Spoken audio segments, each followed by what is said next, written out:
Olá, seja muito bem-vindo, seja muito bem-vinda à primeira aula do Esquenta Jornada Viver de Massagem, que vai acontecer durante essa semana. Começa hoje, segunda-feira, e vai até sábado. Deixa eu só confirmar que dia que é sábado, 13. Começa hoje, dia 8, e vai até o dia 13, sábado, sempre às 20 horas, aqui no meu Instagram. Para quem não sabe, né, esse evento, como o próprio nome já diz, é um aquecimento, uma preparação para a jornada Viver de Massagem, que vai acontecer entre os dias 16 a 22 de novembro.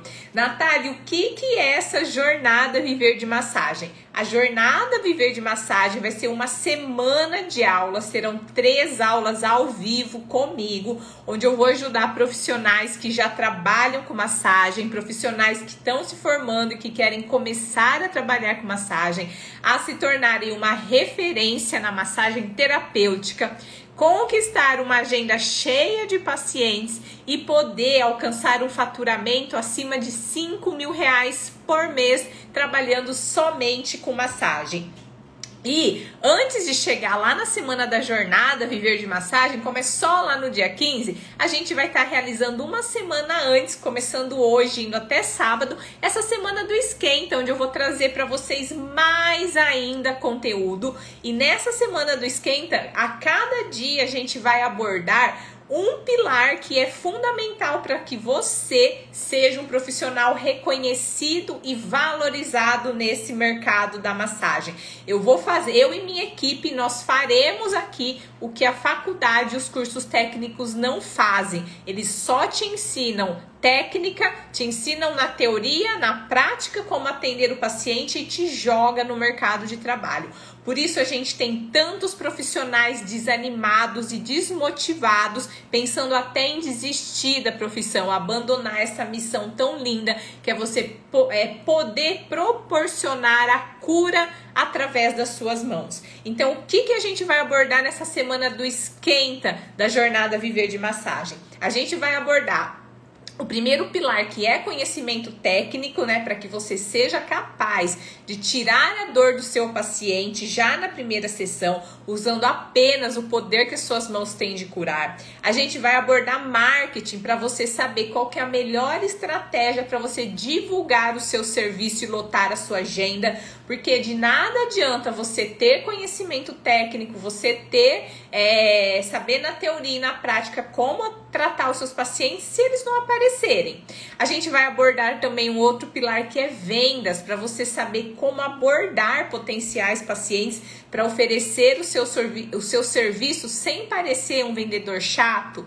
A gente também vai abordar finanças para você saber como organizar o seu dinheiro, né, e planejar a sua liberdade financeira, porque não adianta de nada você ter pacientes, ganhar dinheiro, ter agenda lotada, se você não souber como organizar essas suas finanças. Se você ganhar e gasta tudo, é o que eu sempre falo para os meus alunos. Você vai chegar com 70, 80 anos de idade fazendo massagem, não vai dar conta, né? Então a gente precisa planejar isso também.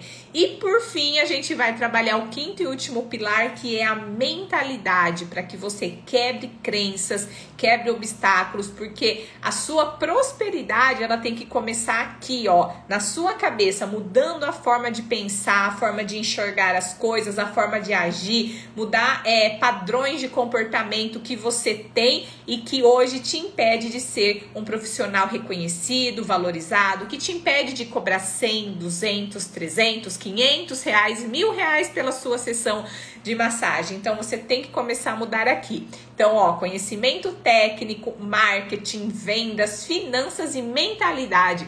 Todos esses pilares a gente vai estar abordando cada dia. Em cada dia a gente vai estar trabalhando com vocês e desenvolvendo isso, mostrando para vocês, né, o que é possível, é o jeito certo de executar, coisa que a faculdade e os cursos técnicos não ensinam, e por isso eu vejo tantos profissionais com dificuldade.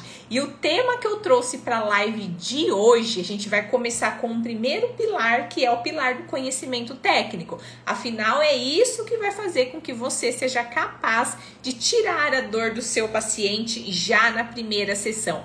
Quando você é capaz de tirar a dor do seu paciente já na primeira sessão, você se torna a única e a melhor opção para o seu paciente. E isso faz com que você tenha pacientes fidelizados, porque o paciente precisa sair da primeira consulta, da primeira sessão, com um plano de tratamento fechado. É isso que vai fazer com que você cresça, com que você tenha uma estabilidade financeira, com que você tenha um fluxo de caixa. Você precisa fechar planos de tratamento. Então, o tema da live de hoje é como avaliar e tratar na prática pontos gatilhos em músculo ilho-psoas. Então, eu vou mostrar para vocês, inclusive, fica comigo até o final, que no final tem um videozinho que eu vou compartilhar com vocês, mostrando na prática como avaliar, como palpar, como localizar, como inibir pontos gatilhos no músculo ilho-psoas, que é um dos músculos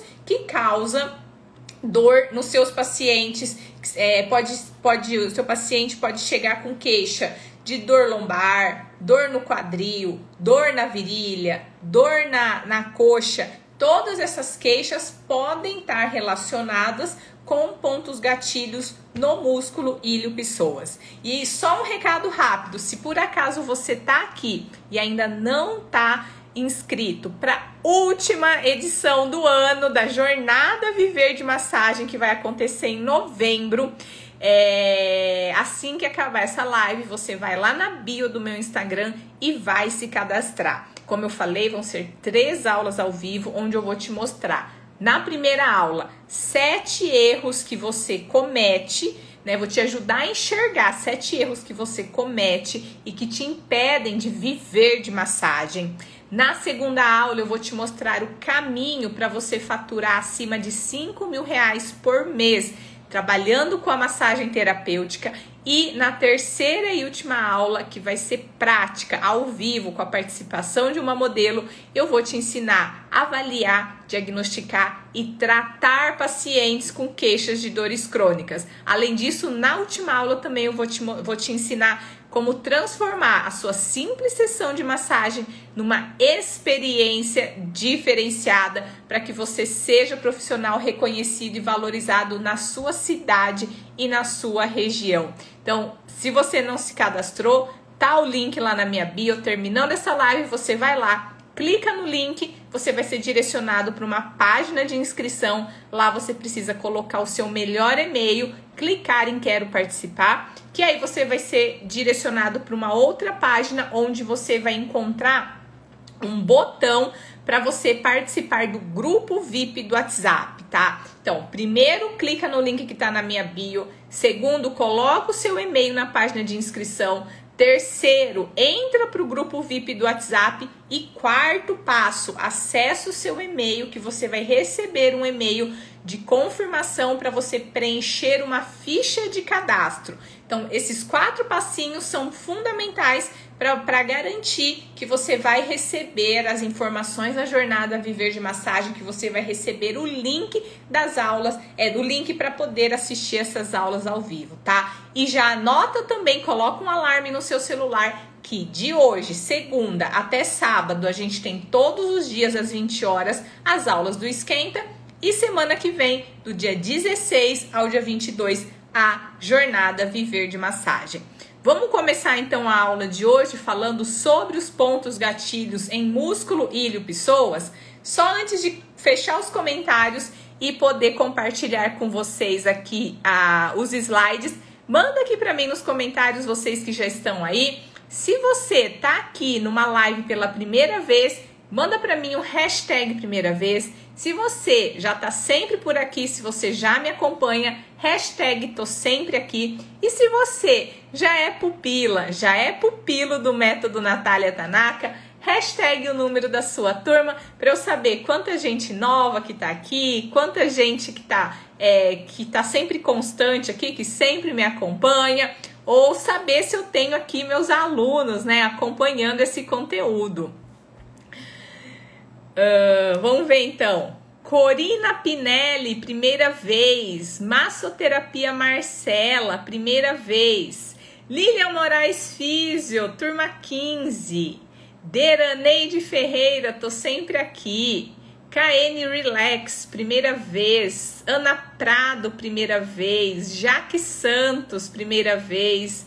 Joana Dondrina, turma 16. Érica Oliveira, sempre aqui. Silene Ramos, primeira vez. Muita gente que tá aqui pela primeira vez. Então, se você tá chegando aqui hoje pela primeira vez para assistir essa live, seja muito bem-vindo. Espero que você continue acompanhando sempre. Toda segunda e terça-feira a gente tem live aqui às 20 horas. Segue aqui no Instagram, lá no YouTube também. Eu posto no feed do Instagram também vídeos diários. Muito bem, vou fechar um pouquinho aqui os comentários para eu poder compartilhar aqui com vocês alguns slides para a gente começar a falar então sobre pontos gatilhos em músculo ilho pessoas, né? Para a gente poder falar sobre pontos gatilhos em músculo ilho pessoas, a gente tem que começar. Deixa eu ver se tá certo esse. Acho que é esse. A gente tem que começar a nossa aula, então, relembrando, né, um pouquinho da anatomia do músculo ilho pessoas.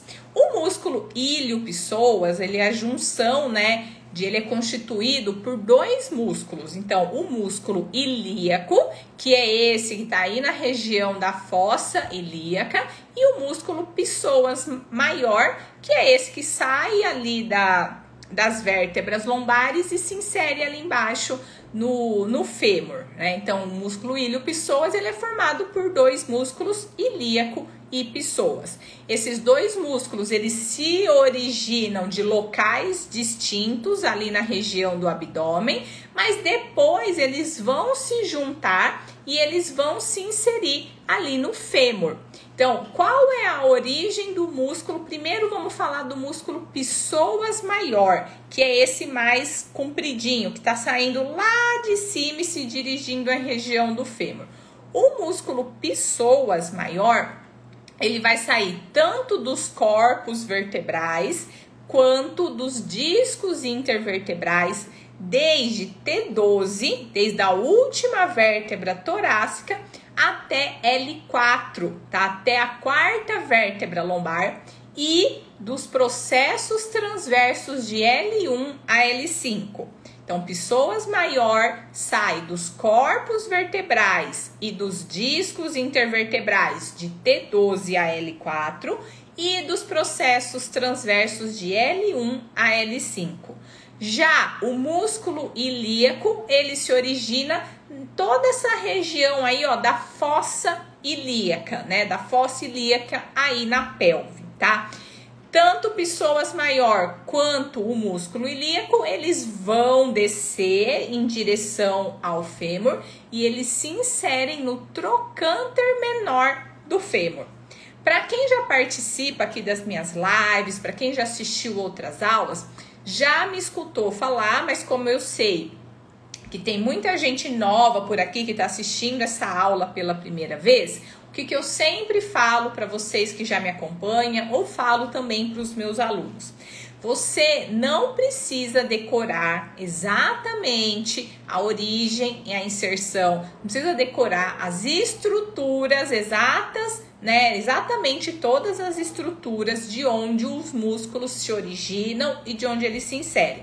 Então, não precisa decorar que o pessoa sai do processo transverso das vértebras L1, L5, se insere no tubérculo menor do fêmur. O que você precisa para a sua prática clínica? Porque imagina você decorar a origem e inserção de todos os músculos do corpo. A gente tem músculos maiores, mais superficiais, mas a gente tem os músculos internos, profundos, músculos menores.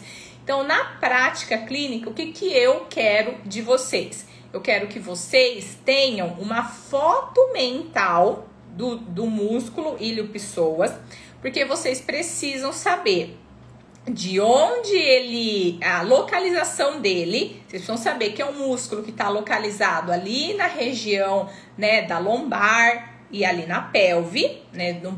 Quando a gente fala de ilho pessoas, você não pode pensar que o ilho pessoas está no ombro, que está lá na panturrilha. Você tem que saber a localização do ilho pessoas. Você precisa mais ou menos saber ali de onde ele sai, da região que ele sai, para onde ele vai, para você poder saber também a direção das fibras musculares, porque dessa forma você sabe, né, onde esse músculo vai influenciar a dor.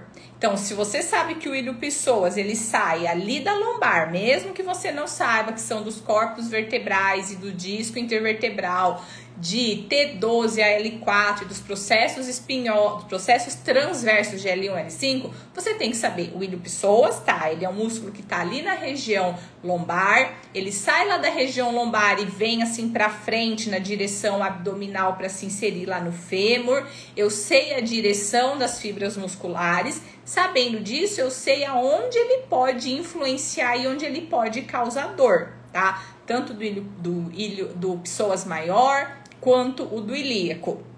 Então, gravem, aproveitem essa imagem, tirem uma foto mental desse músculo para você saber localização e direção das fibras musculares. Por que eu preciso saber a direção das fibras musculares, Natália? Porque na massagem terapêutica, que é a massagem live do método Natália Tanaka, a gente trabalha as manobras no sentido longitudinal e no sentido transversal, as fibras musculares, quando a gente quer tratar aderências, contraturas e alongamento dos músculos, tá? Então é isso, tirem essa foto mental para saber a localização e direção das fibras musculares. Na sequência, a gente vai ver, depois da origem da inserção, a inervação. Esse músculo, o ilho-psoas, formado pelo psoas menor e pelo músculo ilíaco, ele é inervado pelos ramos do plexo lombar e pelo nervo femoral. Então, são os nervos que saem, né, desde T12 até L4. Os nervos que saem ali da lombar de T12 a L4 compõem o plexo lombar e eles é que vão ser responsáveis pela inervação do músculo ilho-psoas. E por que é importante vocês, mais uma vez, não precisa decorar, mas vocês precisam saber qual que é o nível ali da coluna que vai ser responsável pela inervação desse músculo. Porque caso você identifique que o paciente tem dor, alteração de sensibilidade, perda de força muscular no músculo ilho-psoas, você sabe que tem que avaliar esses níveis segmentares de onde partem os nervos para inervar esse músculo. Porque o paciente, se ele tem dor, perda de sensibilidade, perda de força muscular, ou seja, sinais, sintomas neurais no músculo ilho-psoas, você vai ter que investigar se ali na coluna de T12 a L4, que é de onde partem os nervos que fazem a inervação desse músculo, se o paciente não tem nenhuma alteração, né, o nervo não está sendo comprimido naquela região, seja por uma hérnia de disco, por uma estenose, por alguma obstrução, tá bom? Então, músculo ilho-psoas inervado pelo plexo lombar e pelo nervo femoral. Agora, vamos falar da função. Deixa eu só achar aqui. Tá. Vou abrir um pouquinho os comentários e agora eu quero a participação de vocês, eu quero que vocês me ajudem. Nessa imagem aí, vocês estão vendo, então, o músculo ilho-psoas. Aí tá aparecendo mais o psoas maior, né? Porque o ilíaco tá mais ali na fossa ilíaca, não tá aparecendo tanto. Mas, olhando para essa imagem, me ajuda, e eu quero saber de vocês que estão aqui presentes, quais são as funções, qual é a ação do músculo ilho-psoas. Quais funções ele desempenha? A gente já viu a origem, a gente viu a inserção, a gente viu a inervação, agora a gente vai ver a função. Quero ver quem vai acertar aqui, quem vai ser o primeiro a mandar nos comentários quais são as funções do ilho-psoas.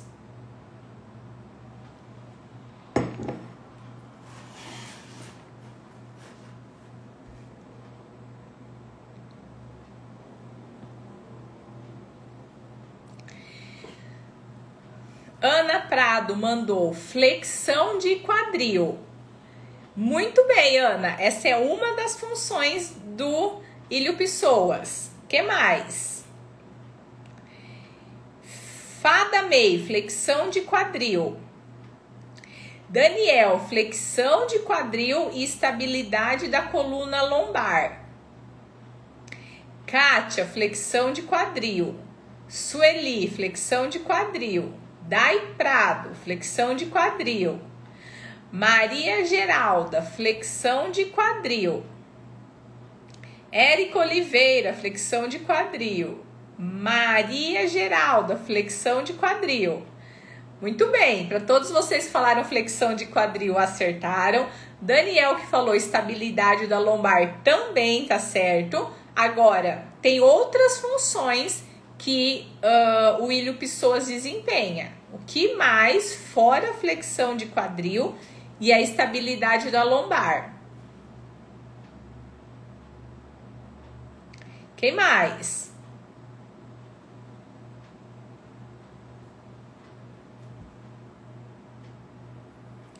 Érica, adução de membros inferiores? Não.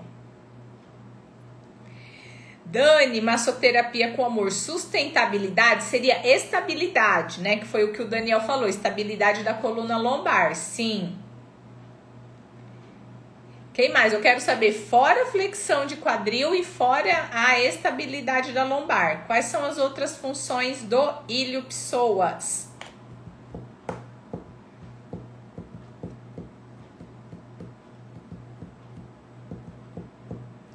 Aproveitando enquanto vocês respondem, para todos vocês que estão aí, vamos compartilhar essa live? Se todo mundo que tiver aí, ó, clicar nesse aviãozinho que está no canto inferior aqui dessa tela e compartilhar essa live com pelo menos 5 colegas que trabalham com massagem, que podem ser beneficiados, a gente consegue aumentar aqui o número de pessoas ao vivo.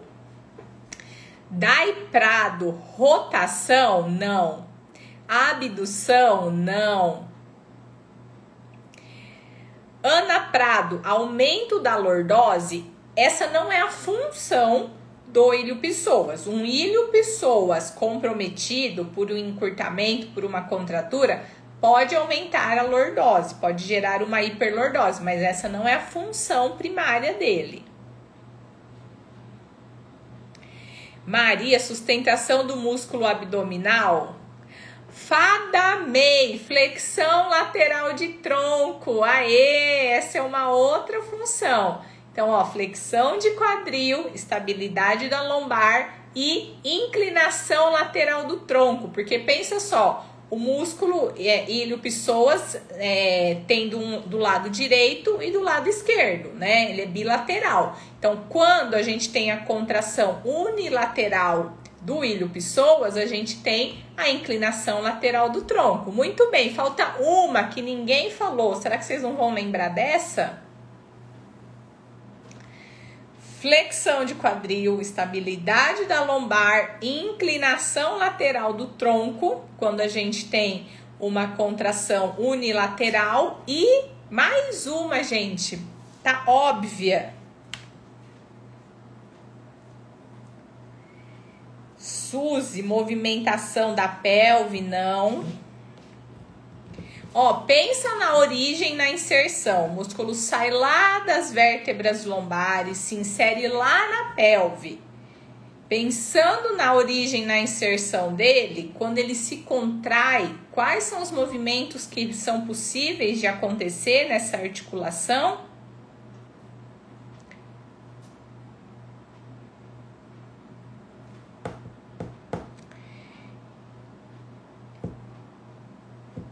Estabilização da pelve, não. Rotação lateral da coxa, não. Em alguns lugares eles falam de rotação lateral, rotação medial, mas isso não é muito comprovado, né? Alguns estudos identificaram alguma reação eletromiográfica em rotação lateral, rotação medial, mas eu quero as principais. Aê! Edna, simples assim. Flexão de tronco. Flexão de tronco. Gente, Se o músculo sai lá da lombar e se insere lá no quadril, se o ponto fixo for a lombar, ele faz o quê? A flexão de quadril. Se o ponto fixo for o quadril, ele vai fazer o quê? A flexão da lombar. E se contrair unilateral, ele faz o quê? Inclinação lateral, além da estabilidade da lombar. Então, são esses as 4 principais funções do músculo ilho-psoas. Flexão de quadril, quando o ponto fixo é a lombar. Flexão de lombar, quando o ponto fixo é o quadril. Inclinação lateral, se tiver uma contração unilateral. E a estabilidade da lombar. Então, guardem isso. Até deixei a imagem para vocês ali do psoas maior, para vocês olharem para o músculo. Por isso que eu falo, não precisa saber exatamente origem, inserção, todas as estruturas de onde o músculo sai para onde ele vai. Mas vocês precisam ter uma foto mental para saber a localização do músculo e para saber a direção das fibras musculares, porque sabendo essa direção, ó, ele tá lá na lombar, se insere lá no fêmur, então qual movimento ele faz? Tem até umas imagens aqui, deixa eu ver. Acho que eu peguei aqui para vocês, ó. Então tá aqui. Tá vendo? Então, ó, se ele sai lá da lombar e se insere no quadril, quando ele encurta, se a parte de cima fica fixo, ele faz a flexão de quadril. Se a parte do quadril ficar fixo, ele faz o quê? A flexão de tronco. Então, tem uma imagem aqui, ó, flexão de quadril, e na outra imagem, a flexão de lombar é quando você vai fazer um movimento de abdominal, onde você tá fletindo o tronco, né? Você tá contraindo o músculo ilho-psoas, certo? E por que é importante na prática clínica vocês conhecerem as funções do músculo ilho-psoas? A ideia aqui é trazer para vocês só o que realmente é importante, porque na faculdade, no curso técnico, a gente acaba vendo muita coisa que às vezes a gente não vai usar na prática clínica. Então, na prática clínica, para o nosso dia a dia, por que é importante eu saber quais são as funções, as principais funções do músculo ilho-psoas? Porque quando você for avaliar um paciente, tem 2 perguntas, né, que você faz lá, 2 perguntas intencionais na avaliação clínica que são importantes. O que você faz que piora a sua dor e o que você faz que melhora a sua dor? Com a resposta que o paciente vai te dar, então, por exemplo, se o paciente te fala assim, o que piora a minha dor eu tenho uma dor na lombar, o paciente fala assim, eu tenho uma dor na lombar que ela piora quando eu faço o treino de abdominal. Então, se o paciente tem uma dor que piora quando ele faz um abdominal, como é que você vai raciocinar? E agora eu quero até, deixa eu fechar aqui. E agora eu quero até ouvir de vocês, ó. O paciente tem queixa de dor lombar e quando você pergunta para ele o que piora, ele vai te falar assim, o que piora é quando eu faço abdominal. Aí você vai fazer o seguinte raciocínio. Bom, primeiro você vai pensar, quais são os músculos que estão relacionados com queixa de dor na lombar? Quero que vocês me respondam. Quais músculos que, se tiver presença de pontos gatilhos de contratura muscular, podem causar dor local ou referida na lombar? Pergunta. Vamos ver quem vai acertar.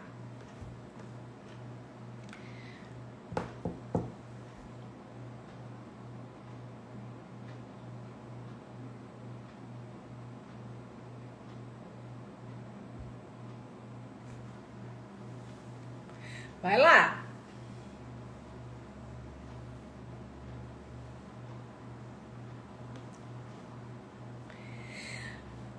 Ana Prado, diafragma, ilho-psoas. Ivair, hérnia de disco. Eu não tô falando de patologia, não tô falando de diagnóstico, eu tô falando de músculos que, quando apresentam pontos gatilhos e contratura muscular, podem causar dor local ou referida na lombar. Ó, Daniel falou aqui, ó, ilho, psoas, quadrado lombar, glúteo médio, glúteo máximo e glúteo mínimo. Quem mais?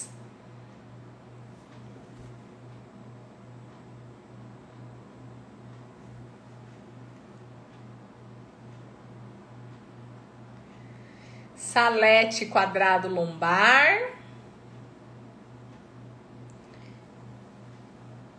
Vamos ver. Vai lá, pessoal. Músculos que causam dor local ou referida na lombar.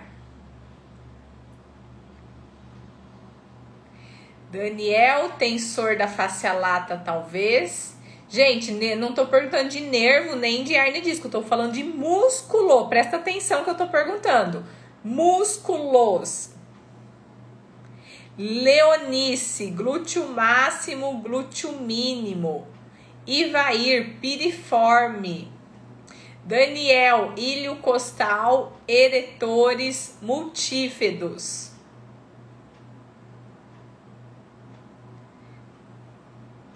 E aí? Não é possível. Como é que vocês estão tratando o paciente com dor de vocês se vocês não sabem ao menos quais são os músculos que podem causar dor lá na lombar? Vocês fazem massagem daquelas massagens que fica passando creme? O paciente chega com uma queixa de dor, você vai fazer massagem relaxante clássica, ficar passando creme, focar um pouquinho mais lá na região e pronto, e manda o paciente embora?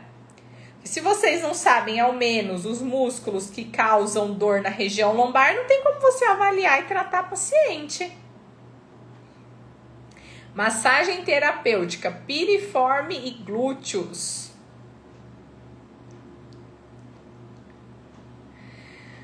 Mandal Ferreira, ilho psoas. Rodiele, quadrado lombar.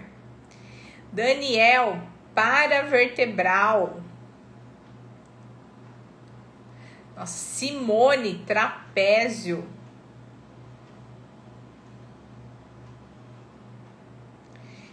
Janaína, grande dorsal. Cabral, Vanessa, paravertebrais. Vamos lá, então. Deixa eu falar para vocês, então, quais são. Alguns acertaram aqui. Vocês não chegaram a falar todos, mas vamos lá, ó. Anotem essa, hein?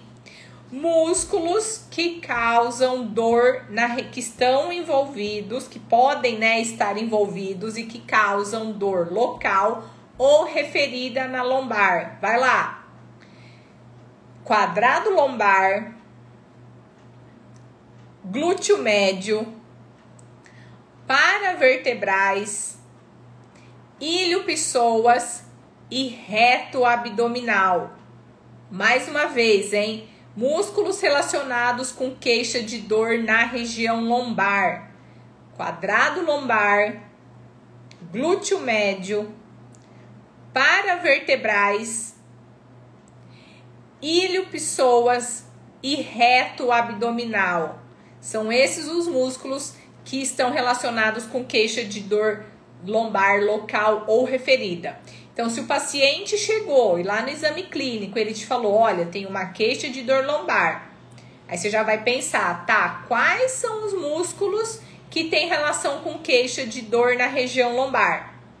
Aí ele te fala assim, olha, e essa minha dor piora quando eu vou na academia e faço treino de abdominal. Aí o que você vai pensar? Quais são os músculos que atuam na flexão da lombar? Quais são os músculos que atuam na flexão da lombar?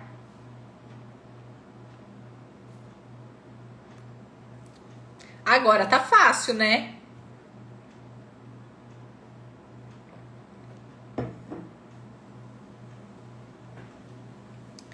Janaína, oblíquo externo não.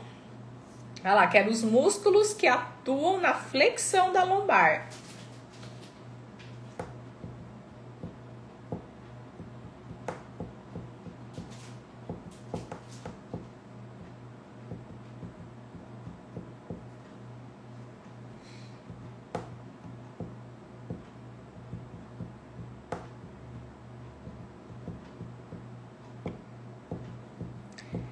Quando vocês respondem, só lembrando que amanhã a gente tem aula, amanhã é terça-feira. Amanhã eu vou falar de como usar as redes sociais para divulgar o seu serviço de massagem às 20 horas, então não percam. Gra Souza, reto abdominal. Que mais? Ivair, quadrado médio não tem quadrado lombar, mas não, na flexão da lombar não. Glúteo médio não. Simone, reto abdominal. Reto abdominal é um deles. E qual o outro?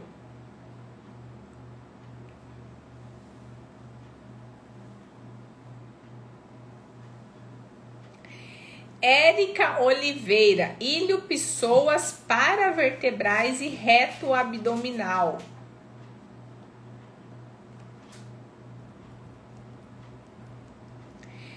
Daniel, glúteo e ilho pessoas. Tem algumas coisas que vocês só podem estar chutando, né? Como é que o glúteo, que tá lá atrás, vai fazer a flexão da lombar? Daniel, ilho pessoas, a gente recém viu, acabei de falar para vocês. Isso aí, Daniel, o secretário. Os dois músculos que fazem a flexão na lombar, reto do abdômen e ilho pessoas.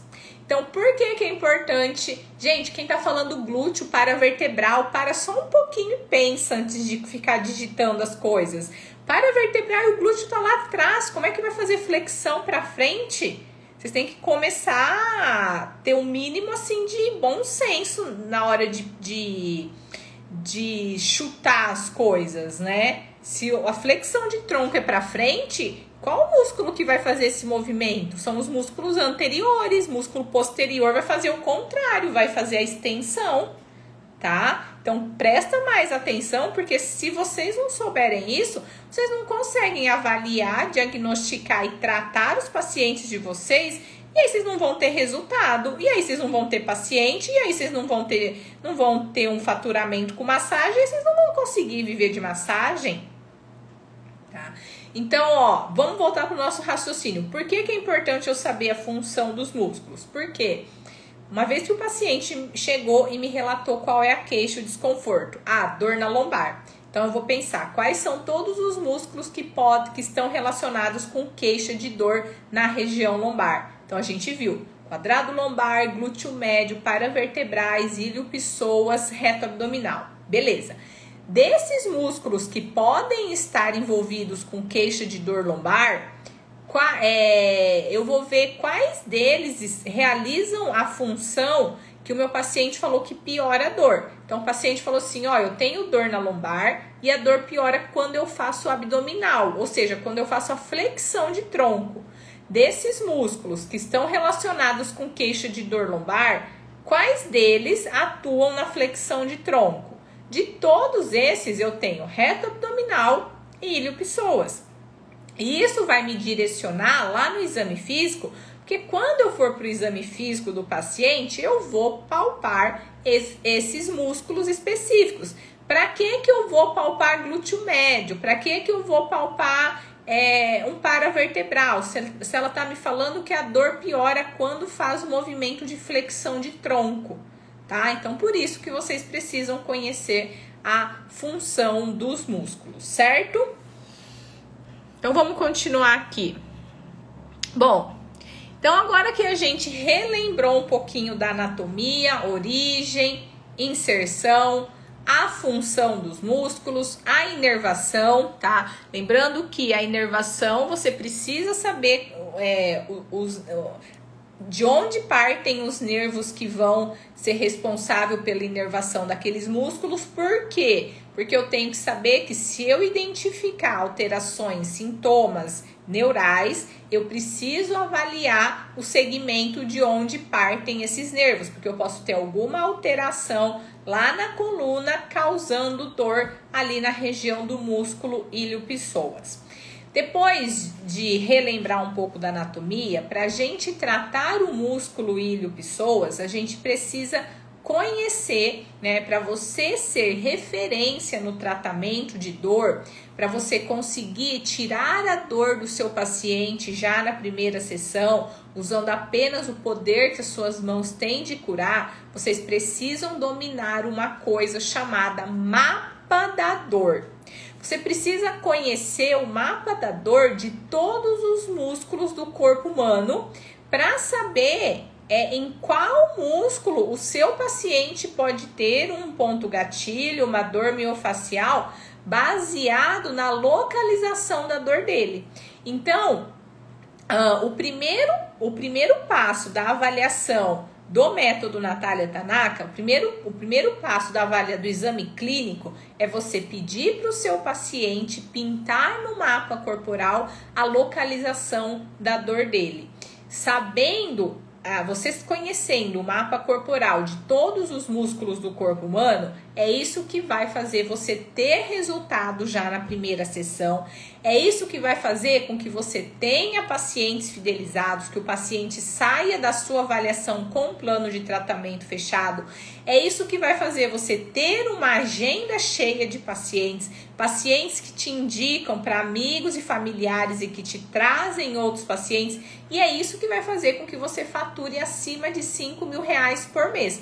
Se vocês não souberem avaliar, diagnosticar e tratar os seus pacientes com queixas de dores, vocês nunca vão ser referência na massagem terapêutica. E se tem um nicho que não tem crise e que as pessoas valorizam, é no tratamento da dor, tá? Então, a primeira coisa que você pede para o seu paciente no exame clínico é pedir para ele pintar o mapa corporal. Na hora que ele pinta o mapa corporal e que você enxerga a localização da dor, a partir daí, se você conhece o mapa da dor de todos os músculos do corpo, você já consegue fazer por exclusão o que pode ser e o que não pode ser. Então, olhando só para essa imagenzinha aí que tá pintada, vocês estão vendo que o paciente pintou que ele tem uma dor lombar, né? E a dor lombar do paciente, você viu que ele pintou na vertical de um lado só. Quando eu olho só essa localização da dor do paciente unilateral e na direção vertical, de cima para baixo, eu já sei que não é quadrado lombar, não é reto abdominal, porque tanto o quadrado lombar quanto o reto do abdômen tem um padrão de dor na horizontal. Então, tá vendo que antes de eu começar a perguntar qualquer coisa para o meu paciente, eu ainda não perguntei para ele desde quando dói, como começou, o que piora, o que melhora, eu não perguntei nada. Eu tô começando o exame clínico e a primeira coisa que eu peço para ele é pintar o mapa corporal. Porque aí eu já vou ver a localização da dor, eu vou ver se é uma dor irradiada, se é uma dor que desce para baixo do joelho, se o trajeto da dor tá de acordo com dermátomos, né? Então, só nisso daí eu já consigo confirmar ou excluir vários diagnósticos. Então, dor na lombar, nesse sentido vertical, eu já posso excluir. Não é quadrado lombar, não é reto abdominal, tá? Então, no caso do ilho-pessoas, mais específico, esse é o padrão de dor, esse é o mapa da dor do músculo ilho-pessoas.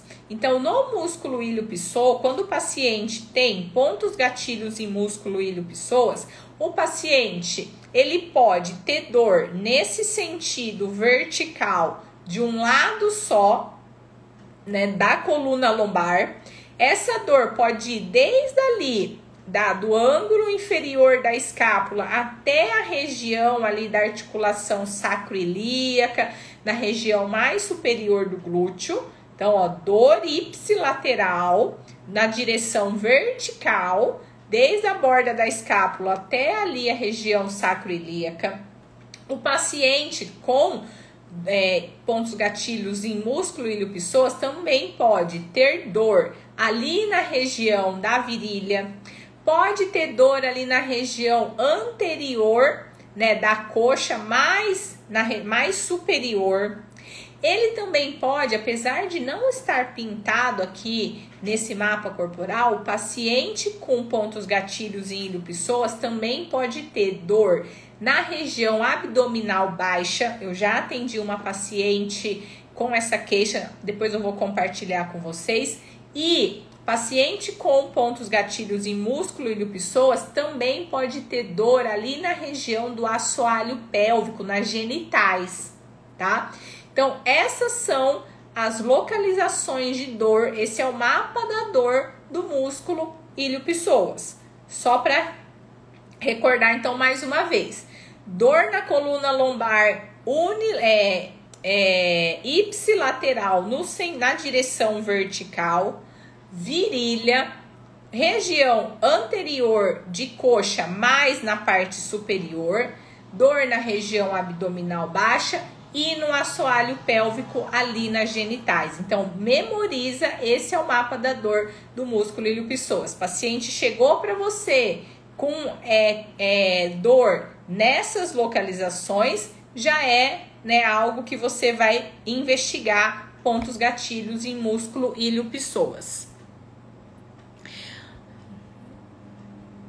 E os sintomas? Então, quando o paciente tem pontos gatilhos no músculo ilho-pessoas, quais são os sintomas comuns que você vai identificar, que ele vai te relatar lá no exame clínico, né? Então, o paciente, quando tem pontos gatilhos de ilho-pessoas, ele vai, quando você perguntar sobre a dor, ele vai te falar assim, ó, nossa, tô com uma dor aqui, ó, nessa região aqui das costas, né? E nesse sentido aqui, ó, então ele vai passar a mão na direção vertical das costas, vai fazer esse movimento de cima para baixo, vai te mostrar, ele não vai fazer que é uma dor assim, ó. Então, diferente do quadrado lombar, do reto abdominal, que o paciente fala, nossa, tô com uma dor aqui, e te mostra no sentido horizontal, o ilho-pessoas, ele vai ter uma dor assim, ó, ipsilateral na vertical. Então, eles passam a mão verticalmente de cima para baixo.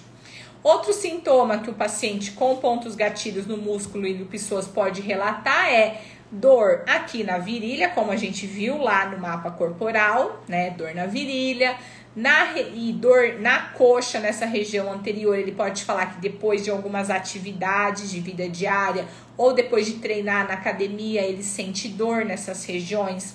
Dor na região abdominal, eu ia compartilhar com vocês. Eu atendi uma paciente que ela tinha muita dor na região abdominal, mais aqui embaixo, e ela relatava que doía quando ela usava roupa apertada, então uma calça jeans, uma calça com elástico um pouco mais rígido, ela sentia muita dor. E dor também depois das refeições, né? Quando o abdômen aqui, né? O estômago dá uma dilatada, ela tinha muita dor nessa região abdominal. E, vou até abrir aqui. E além, ela tinha muita dor quando usava roupa que pegava aqui nessa região, depois da alimentação, né? E ela já tinha ido no ginecologista para ver se era alguma coisa no útero, já tinha ido no gastro para ver se era alguma coisa no intestino e nada dava alterado nos exames dela. E aí ela chegou até mim, na verdade, para tratar uma dor no ombro, que ela tava com uma tendinite no ombro e tava com uma entorse de tornozelo. Aí a gente tratou o ombro, a gente tratou o tornozelo, a gente tratou a lombar, que ela também tinha queixa de dor, tratou várias coisas, até que ela me falou assim um dia, nossa, pena que você não trata síndrome do intestino irritável. Aí eu falei, nossa, por quê? Aí ela falou, ó, já fui em vários médicos, já fiz exames, não encontraram nada. Então o gastro falou assim pra mim, deve ser síndrome do intestino irritável. Então você não come isso, não come aquilo, não come isso, não come aquilo, toma remédio. E aí o que acontecia? Como ela tava tomando remédio, a dor aliviava. Mas ela já não podia mais usar roupa com calça jeans, calça com elástico, não tava comendo mais um monte de coisa e ainda tomando remédio. Aí numa da sessão eu falei assim pra ela, ó, deixa eu palpar essa região, quem sabe a gente encontra alguma contratura, alguma aderência, né, algum ponto gatilho nessa região que pode estar te causando esse desconforto. Deitei ela na hora que eu coloquei a mão e eu vou mostrar pra vocês no final dessa live como palpar ilho-psoas. Não é um músculo fácil porque ele é um músculo profundo, né? Então, diferente de palpar um bíceps, um deltoide, um quadríceps, o ilho-psoas é profundo. Então, tem que ter a técnica certa que eu vou mostrar pra vocês. Quando eu coloquei a mão no abdômen dessa paciente, eu já tava desconfiando de ilho-psoas pela queixa dela. E quando eu coloquei a mão e peguei o ilho-psoas, ela gritou de dor. Muita dor. Tava duro, tava uma pedra, tinha aderências faciais lá. E investigando, o que eu descobri? Que aquilo lá começou depois de uma abdominoplastia. Então, na abdominoplastia, por conta do procedimento cirúrgico, né, que vai lá, puxa, corta, costura, formou-se aderências. Isso levou ao encurtamento dessa musculatura, formou pontos gatilhos ali e ela tava com todos esses sintomas, tá? Então, esse é um sintoma que, caso o paciente, né, apareça, pode ser você desconfia de pontos gatilhos em ilho-psoas. Uma outra queixa, paciente que às vezes vem relatando dor na hora de defecar, dor durante relação sexual, também pode estar relacionado com pontos gatilhos em ilho-psoas, porque lembra que eu mostrei para vocês a inervação? O plexo lombar, ele passa ali no meio do ilho-psoas e o plexo lombar vai inervar também a musculatura do assoalho pélvico. Então, uma vez que tem contratura muscular, pontos gatilhos no ilho-psoas e ele, né, fica mais rígido e encurtado, ele comprime esse plexo lombar e pode causar sensação de falta de sensibilidade e de dor ali na região do assoalho pélvico. Isso pode se manifestar tanto na hora de defecar quanto durante a relação sexual, tá?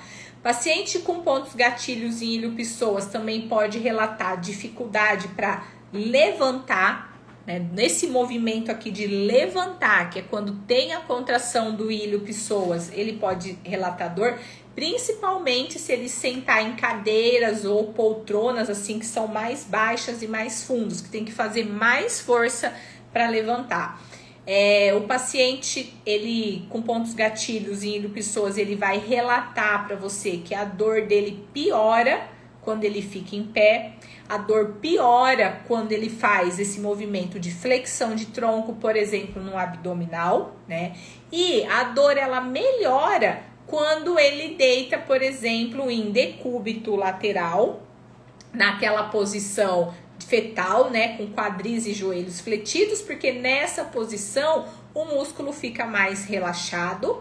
Ou então, quando ele deita de barriga para cima, supino, com joelhos e quadris fletidos, que também o músculo fica relaxado. Então, tanto em decúbito lateral, com quadris e joelhos fletidos na posição fetal, quanto de barriga para cima, quadris e joelhos fletidos, o músculo, ele vem para uma posição de encurtamento, de relaxamento, isso ameniza a dor do paciente. Então, esses são os principais sintomas que o paciente com pontos gatilhos em ilho-psoas pode relatar aí no exame clínico e que faz acender, né, uma luzinha de que, para você desconfiar que podem ser pontos gatilhos em ilho-psoas, beleza? Bom, vamos voltar aqui. E aí, pontos gatilhos em ilho-psoas, eles podem estar associados a outras patologias, ou eles podem simular algumas condições patológicas, gerando falsos diagnósticos. Então, se você não tiver não souber avaliar, não souber as funções, não souber os sintomas, não souber o mapa da dor dos pontos gatilhos, às vezes um paciente chega para você com um diagnóstico, por exemplo, de hérnia de disco, sendo que, na verdade, o que ele tem são apenas pontos gatilhos em músculo ilho-psoas, igual essa paciente que chegou com um diagnóstico, que ela tinha um diagnóstico de síndrome do intestino irritável. Então imagina como que estava a qualidade dessa paciente, sem poder comer, sem poder usar um monte de roupa. Cada vez que ela saía para uma festa, se ela comia algo diferente, que o estômago dilatava um pouquinho, ela já tinha uma dor muito forte, né? Então ela já estava perdendo até convívio social, deixando de fazer as coisas por conta da dor, sendo que estava tratando uma coisa que não era a causa da dor dela, né? A causa da dor era pontos gatilhos em ilho pissoso e ela teve um diagnóstico de síndrome do intestino irritável. Então, os pontos gatilhos em músculo ilho pissoso, eles podem estar associados a determinadas patologias, né? O paciente teve, por exemplo, vamos pôr um estiramento do músculo quadríceps e isso levou a pessoa a compensar por conta da dor e desenvolveu pontos gatilhos em ilho pissoas. Ou o paciente teve uma bursite de quadril e por conta da inflamação levou a formação de pontos gatilhos em músculo ilho pissoas. Só que ele toma medicamentos, toma anti-inflamatórios, faz infiltração, a inflamação da bursa resolve. Só que se não tratar os pontos gatilhos em ilho pissoas, aquela dor continua, tá? Então, o que eu quero que vocês entendam é que o paciente pode ter uma lesão e, como consequência, como forma de proteção, tem um espasmo muscular e a formação de pontos gatilhos no músculo ilho pissoas para limitar o movimento naquela região, ou o paciente pode ter pontos gatilho ilho pissoso e ser diagnosticado de forma errada com alguma outra condição. A gente tem essas duas situações, uma lesão real que leva a pontos gatilhos ou pontos gatilhos que simulam sintomas de outras condições e geram falsos diagnósticos, tá? Quais são essas condições onde o ponto gatilho pode ser uma consequência ou o ponto gatilho pode gerar falsos diagnósticos? Hérnia de disco lombar. Então, o paciente pode ter tido uma hérnia, né? Mas como eu falo para vocês, a hérnia de disco, existe uma evolução natural da doença, onde o próprio organismo vai fagocitando aquele material e a evolução natural da doença ela é favorável ao longo do tempo. Então, pode ter tido uma reabsorção do material, mas o paciente continua com a dor, só que a dor já não é mais por conta da hérnia de disco, mas sim por conta dos pontos gatilhos em ilho pissoas. Ou o paciente não tem hérnia de disco, ele tem pontos gatilhos em ilho pissoas e é diagnosticado de forma errada como hérnia de disco. E às vezes tem pacientes que vão para cirurgia, porque a pessoa às vezes até tem alteração lá no disco, mas aquilo não é a causa da dor do paciente, tá? Então, hérnia de disco, estiramento, sacroileite, né? Porque como o ilho pissoas, ele dá uma dor referida ali na região da articulação sacroilíaca, o paciente pode ser diagnosticado com sacroileite, sendo que na verdade são apenas pontos gatilhos. Dor renal, apendicite, dor abdominal, né? O ilho pissoas pode causar dor, onde o paciente pode receber falsos diagnósticos de dor renal, de apendicite, de síndrome do intestino irritável. Bursite no quadril, então ele pode ter tido uma bursite como consequência, deu origem a pontos gatilhos no músculo ilho pissoas, assim como ele pode ter, né, inicialmente a causa da dor é pontos gatilhos, mas ele é diagnosticado de forma errada como bursite. Artrose no quadril, artrite reumatoide, impacto fêmuro-acetabular, né? E dor neural também, dor neural irradiada para a região de quadril e de joelho e toda aquela região de dermátomo de L4, que é a região interna de perna. O paciente também pode ter pontos gatilhos no músculo ilho pissoas associado à dor neural ou simular uma dor neural e gerar falso diagnóstico, já que, como eu falei, a gente tem o plexo lombar passando ali pela região do ilho pissoas e uma contração do ilho-psoas pode comprimir plexo lombar e causar essa dor neural, tá? Então, em todas essas situações que eu falei, o músculo ilho-psoas pode ser consequência de uma lesão ou ele pode ser a causa da dor e gerar falsos diagnósticos. Repetindo, então, hérnia de disco, sacroileite, dor renal, apendicite, síndrome do intestino irritável, bursite do quadril, artrose de quadril, artrite reumatoide, impacto femoroacetabular e dor irradiada, dor neural irradiada para quadril, joelho e interno de perna, beleza? Então toma muito cuidado na hora que o paciente chegar com esses diagnósticos e você realmente avaliar se aquela é a causa da dor ou se tem outras situações como pontos gatilhos em ilho-psoas, tá?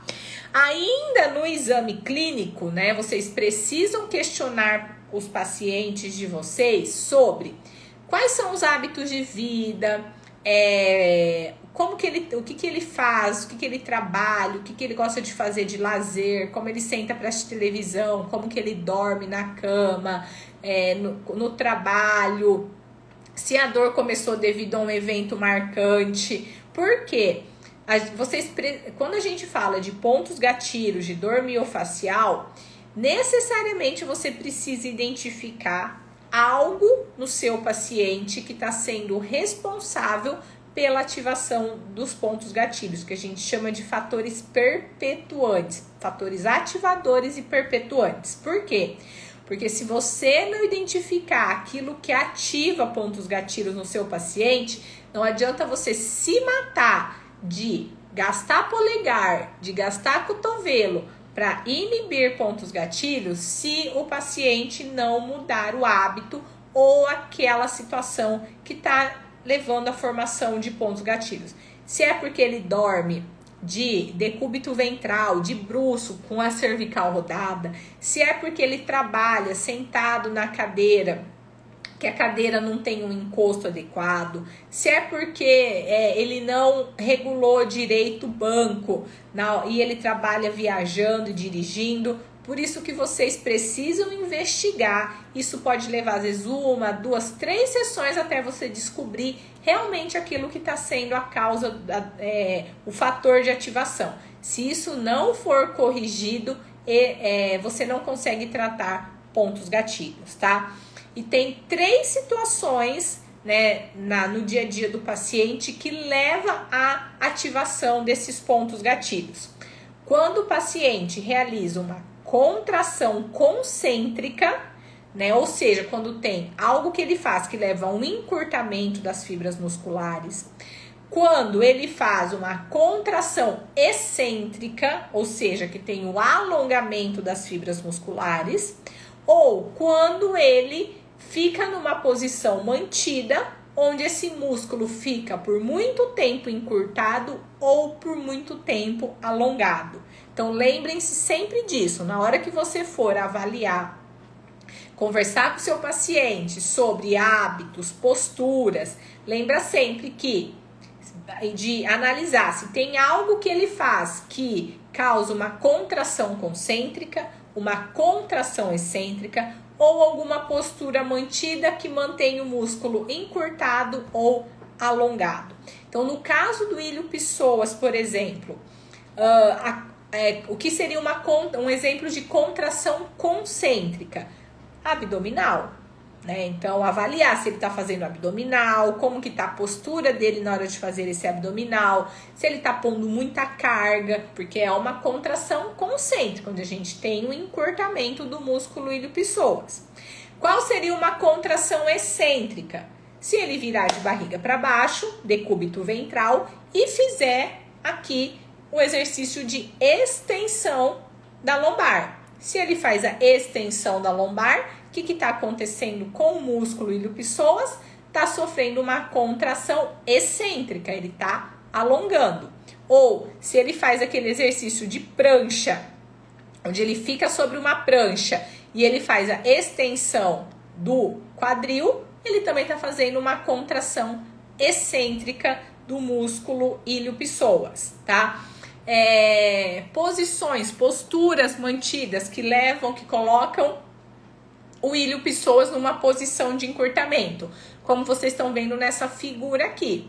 Se o paciente, às vezes, seja dirigindo ou lá na mesa de trabalho dele, se ele senta de forma que toda postura sentada, né, é muito ruim para os músculos da lombar. Porque você trabalhar sentado, o nível de atividade dos seus músculos abdominais e lombares é praticamente a mesma coisa do que se você tivesse deitado dormindo.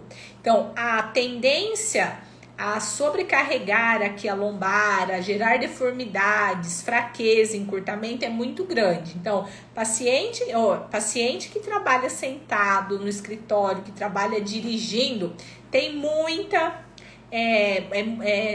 uma probabilidade muito grande de ter queixas, né, de dores nessa região lombar. Então, quando você trabalha sentado, o seu quadril ele já está fletido, né? Então, se o ilho-psoas ele faz a flexão do quadril, nessa posição sentada, o ilho-psoas já está encurtado. Para piorar, se além de trabalhar sentado, o paciente ainda trabalha assim, ó, com a flexão de tronco, então já tem flexão aqui no quadril, ele inclina o tronco mais para frente, o ilho-psoas encurta mais ainda.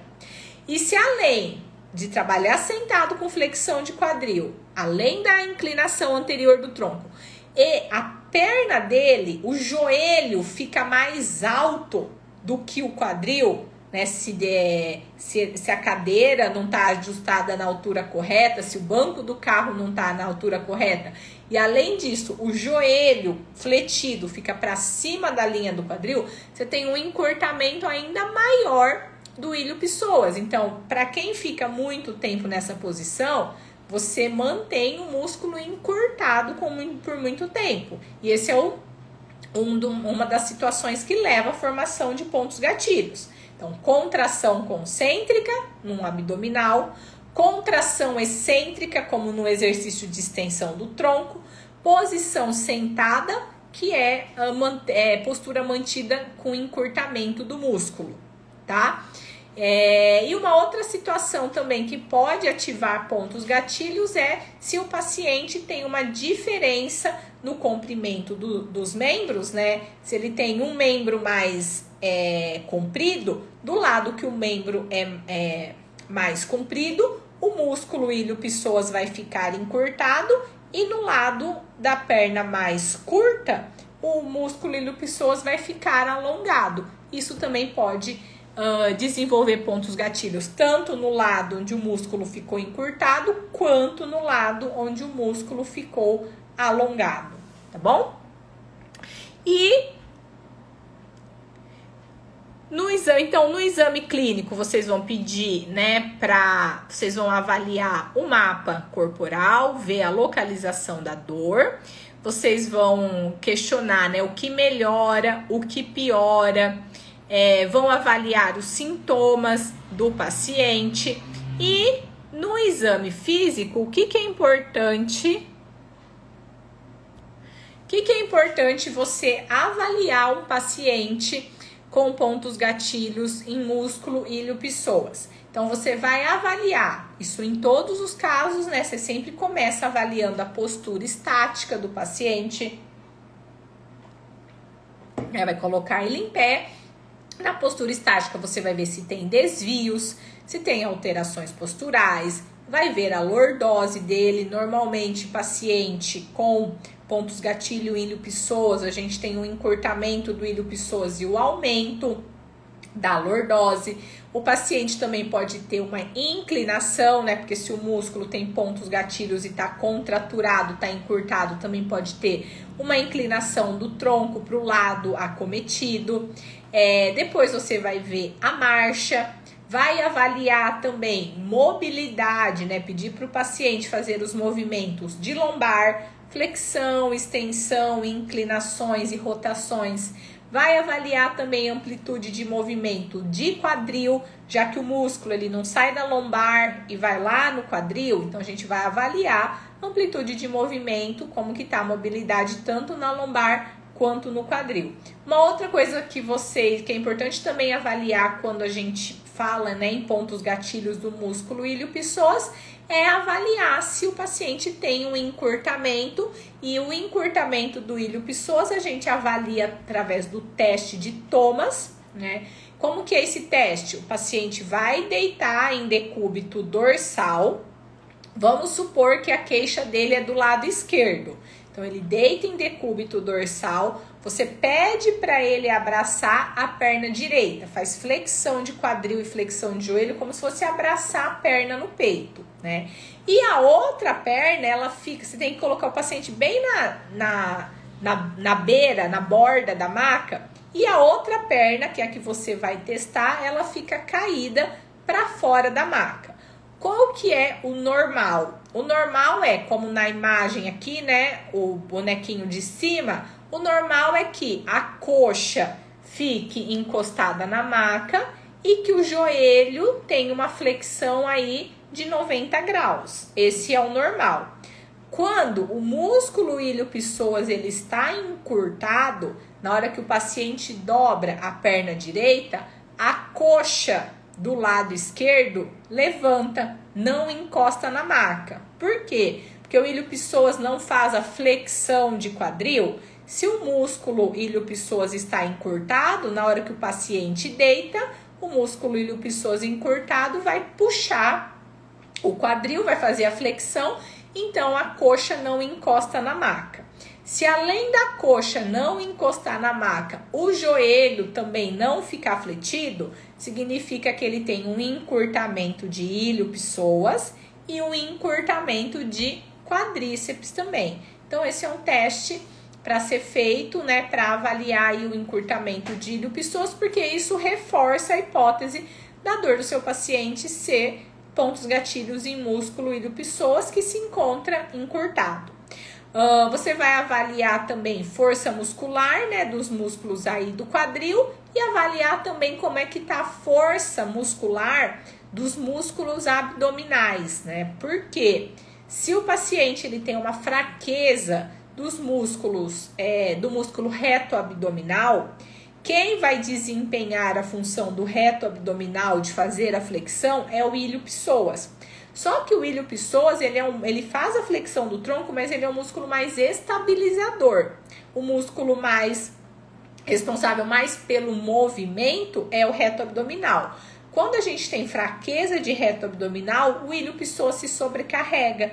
Se o reto abdominal enquanto o reto abdominal não for fortalecido, não adianta ficar tratando o ilho-psoas, porque com reto abdominal fraco, volta a formar pontos gatilhos no ilho-psoas, porque ele vai estar sempre sobrecarregado, tá? Então, avalia a postura, posição estática, identifica desvios, avalia a marcha, avalia a amplitude de movimento de lombar, de quadril, avalia se tem encurtamento de ilho-psoas pelo teste de Thomas, avalia força muscular de quadril, força muscular do reto abdominal, e aí, com todas essas informações, você vai para um diagnóstico diferencial para confirmar ou excluir se a dor do seu paciente lá na lombar, né, na virilha, na coxa, no abdômen, está sendo causado pelo músculo ilho-psoas.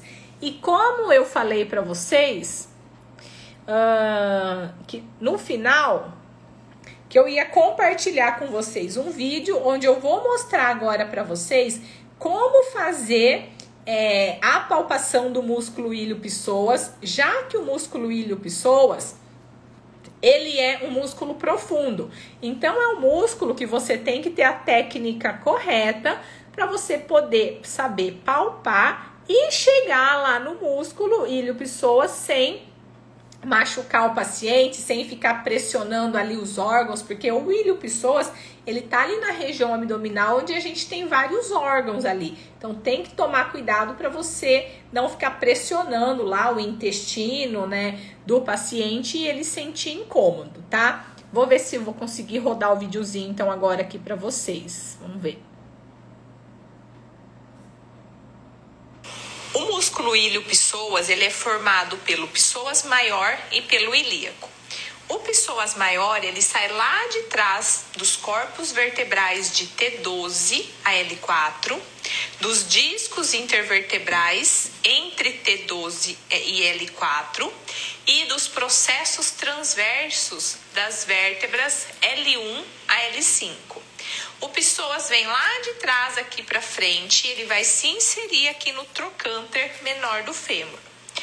E o ilíaco, ele tem origem aqui na fossa ilíaca e ele também vem e se insere no trocânter menor do fêmur. Para poder palpar o músculo ilho-psoas, a gente vai colocar o paciente em decúbito dorsal, com o quadril do lado que vai ser examinado levemente fletido e abduzido para deixar esse músculo mais frouxo e também para a gente poder acessar aqui a região do trocânter menor. Para poder palpar o músculo ilho-psoas, a gente vai utilizar uma palpação plana com os dedos indicador, médio e anelar. Para poder localizar, né, a posição do ilho-psoas, vocês podem fazer o seguinte, ó. Coloca a palma da mão, essa região aqui, tenar e hipotenar, bem na espinha ilíaca antero-superior do paciente e os dedos lá na direção do umbigo. Calcula a metade da distância entre esses dois pontos, entre o umbigo e a espinha ilíaca antero-superior. Nessa região aqui você vai apoiar os seus dedos perpendicular à parede abdominal, ou seja, em direção ao solo. Ele vai ser lateral ao reto abdominal, então a gente tem o reto abdominal aqui, esse ponto vai estar lateral ao reto abdominal. Você vai aplicar uma pressão, ó, lenta e gradual, tanto para baixo quanto para dentro, tá? Então, de novo, ó, para baixo em direção ao solo e para dentro na direção à coluna. E você vai aplicar uma pressão tanto no sentido longitudinal quanto no sentido transversal às fibras musculares para localizar bandas musculares tensas e ponto gatilho. Então, nesse sentido para baixo, em direção ao solo, e para dentro, em direção à coluna.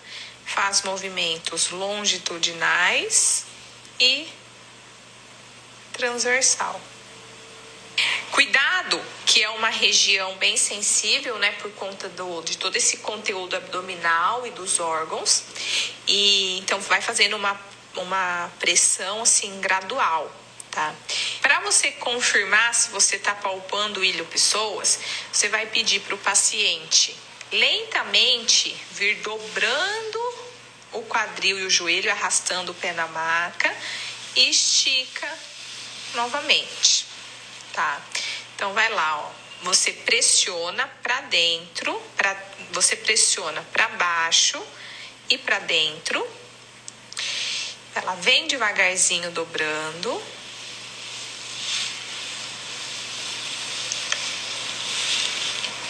E vai devagarzinho esticando. Isso. Dobra de novo. E aí você vai sentir que quando ele faz esse movimento de flexão, você sente aqui embaixo dos seus dedos a contração do ilho-psoas. E quando ela estende, ele relaxa. Então, mais uma vez, vem devagarzinho. Isso. Aí, pode ficar agora aí. E aí, uma vez que você consegue sentir, localizar o ilho-psoas contraindo lá dentro do abdômen, você vai fazer a pressão para dentro, para baixo. Encontrou algum pontinho numa banda muscular tensa, mantenha a pressão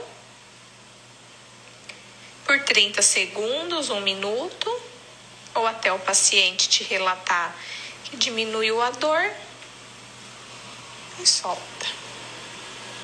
O músculo ilho-psoas, ele é formado pelo psoas maior e pelo ilíaco. O psoas maior... Voltou do início. Bom, deu para vocês entenderem, então, como é que vai fazer a palpação do músculo ilho-psoas, né? Mais uma vez, ele é um músculo profundo, tá numa região muito sensível, então...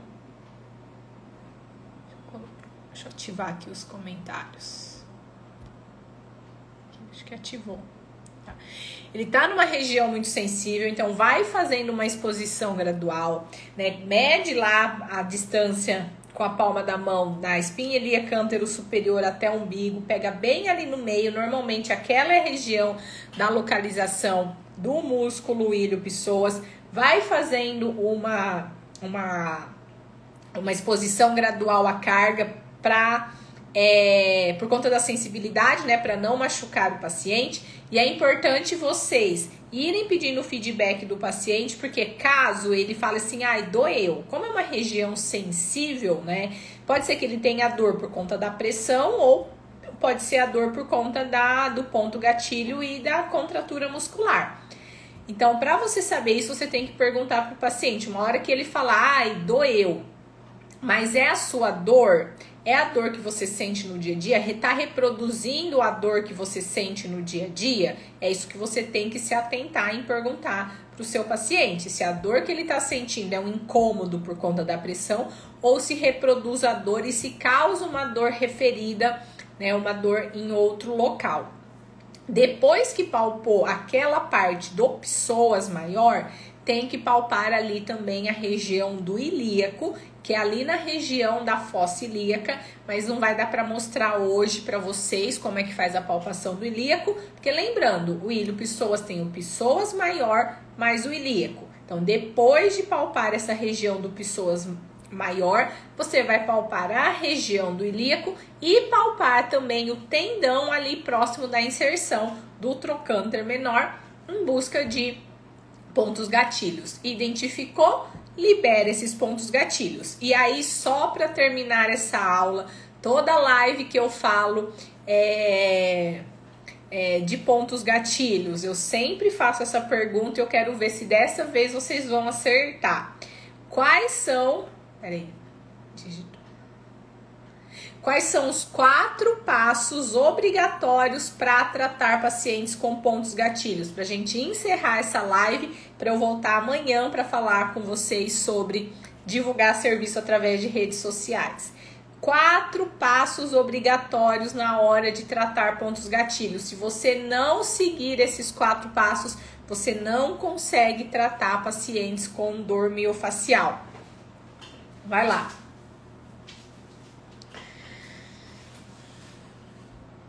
E ó, esse é só um dos músculos, né, de muitos que a gente tem, de músculos relacionados à queixa de dor na cabeça, no pescoço, ombro, braço, abdômen, torácica, cervical, lombar, quadril, glúteo, joelho.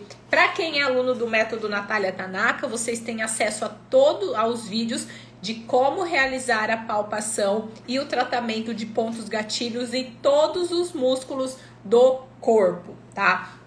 Essa live vai ficar salva somente essa semana, depois ela sai do ar e ela vai pro ar, ela vai para a plataforma somente pros alunos do método Natália Tanaka, tá? Não fica disponível depois. Todas as aulas do Esquenta, elas ficam no ar só essa semana, depois elas saem.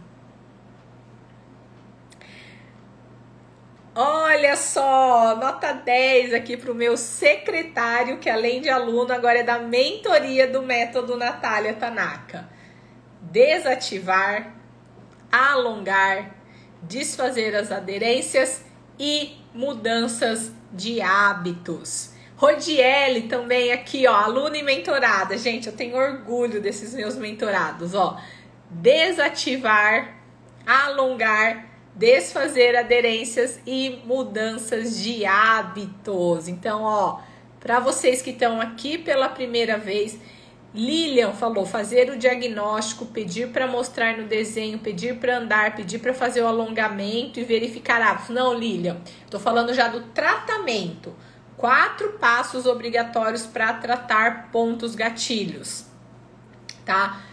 Tati massagista aqui também, que é aluna da turma 17. Isso aí. Então, ó, para vocês que estão aqui pela primeira vez, anotem essa e nunca mais esqueçam. Para tratar pontos gatilhos, você precisa desativar o ponto gatilho com dígito pressão, precisa liberar as aderências miofaciais, precisa alongar o músculo e precisa eliminar fatores perpetuantes, né? Posturas, hábitos que são os gatilhos para esses pontos gatilhos, tá? Nunca mais esqueçam. Meus amores, amanhã então, terça-feira, 20 horas, estarei de novo nesse mesmo canal, nesse mesmo bate-horário, né? Com a live. O tema da live de amanhã é como usar as redes sociais para divulgar o seu serviço. A gente vai falar de um outro pilar que é fundamental para que você possa viver de massagem, que é a divulgação. Não adianta de nada você ter todo o conhecimento se você não souber usar essa ferramenta que hoje não dá para negar, que é a melhor ferramenta para você divulgar o seu serviço. Se você não divulgar o seu serviço, como é que os pacientes vão saber que você existe, o que você oferece, qual o seu diferencial? Poucos profissionais dessa área usam as redes sociais, então quanto antes você começar a usar, mais rápido você vai sair, mais na frente desses outros profissionais você sai, mais diferenciado você vai ser. Só que não adianta usar de qualquer jeito, tem um jeito certo para você usar as suas redes sociais. E muita gente usa do jeito errado. Então amanhã eu vou ensinar vocês como usar do jeito correto, tá? Como configurar e como usar as redes sociais da maneira correta para divulgar o seu serviço. Um beijo grande, então, uma boa noite para vocês e a gente se vê aí ao longo das próximas 3 semanas, praticamente todos os dias eu estarei aqui. Tchau, tchau. Não percam, hein? Amanhã às 20.